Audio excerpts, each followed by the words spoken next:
atas langit bertaburan bintang kejujuran, dengan mata pedang keadilan menegakkan semua kebenaran.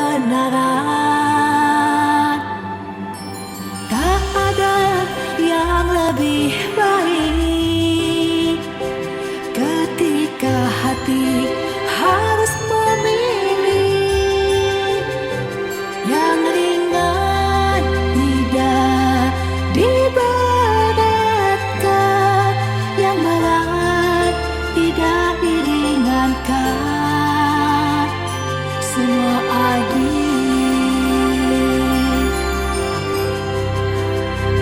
ada keadilan untuk kita semua. Saatnya hati nurani yang bicara, mewujudkan sanya adil wijaksana, bergerak melangkah untuk masa depan. Restoratif Justice.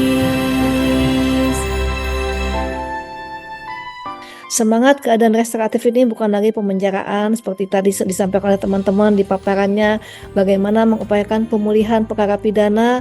Namun begitu, penerapan keadaan restoratif ini juga tetap kita harus berupaya dengan menerapkan prinsip-prinsip yang sudah ditetapkan oleh pimpinan, terutama dalam menerapkan Perja nomor 15 tahun 2020 ataupun yang terkait dengan penyalahgunaan narkotika dengan menerapkan Pedoman Jaksa Agung nomor 18 tahun 2021. Di sini tentu kita berupaya bagaimana kita mengupayakan agar penyelesaian perkara ini bisa dilaksanakan dengan mengutamakan kepentingan umum terlayani, secara proporsionalitas bisa dilaksanakan, dan pidana merupakan ultimum remedium atau jalan terakhir yang bisa dilaksanakan dengan cepat, dengan sederhana dan biaya ringan. Tadi Bapak Ibu sudah menyampaikan pada kami paparannya masing-masing bahwa dengan mempertimbangkan, selalu saya ingatkan Bapak Ibu sekalian bahwa selain memenuhi ketentuan yang ditetapkan dalam Perja dimaksud, tetap harus mengutamakan bagaimana Bapak Ibu bisa memprofil pelaku tindak pidana dengan mempertimbangkan tingkat ketercelaan dari pelaku tindak pidana yang dilakukannya, kemudian sikap batin pelakunya, kemudian bagaimana kepentingan hukum ataupun kepentingan umum yang tetap bisa terlayani dan juga bisa dilindungi, dan kerugian atau akibat menimbulkan bisa dipulihkan kembali, serta memperhatikan rasa keadilan bagi masyarakat termasuk kearifan lokal.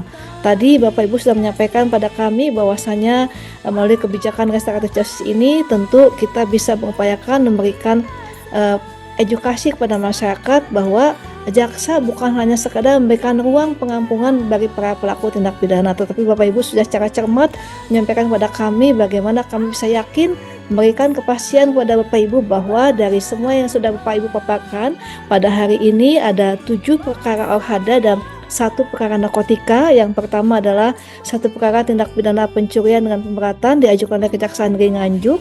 Kemudian 3 perkara tindak pidana penganiayaan yang memenuhi ketentuan pasal 351 ayat 1 KUHP diajukan oleh Kejaksaan Negeri Tanjung Perak 2 perkara dan Kejaksaan Negeri Jombang 1 perkara, dan 2 perkara tindak pidana penipuan yang memenuhi ketentuan pasal 378 KUHP atau 372 KUHP yang diajukan oleh Kejaksaan Negeri Surabaya dan Kejaksaan Negeri Tanjung Perak, dan 1 perkara laka lantas yang memenuhi ketentuan pasal 310 ayat 1 Undang-Undang Nomor 22 Tahun 2009 tentang lalu lintas dan angkutan jalan.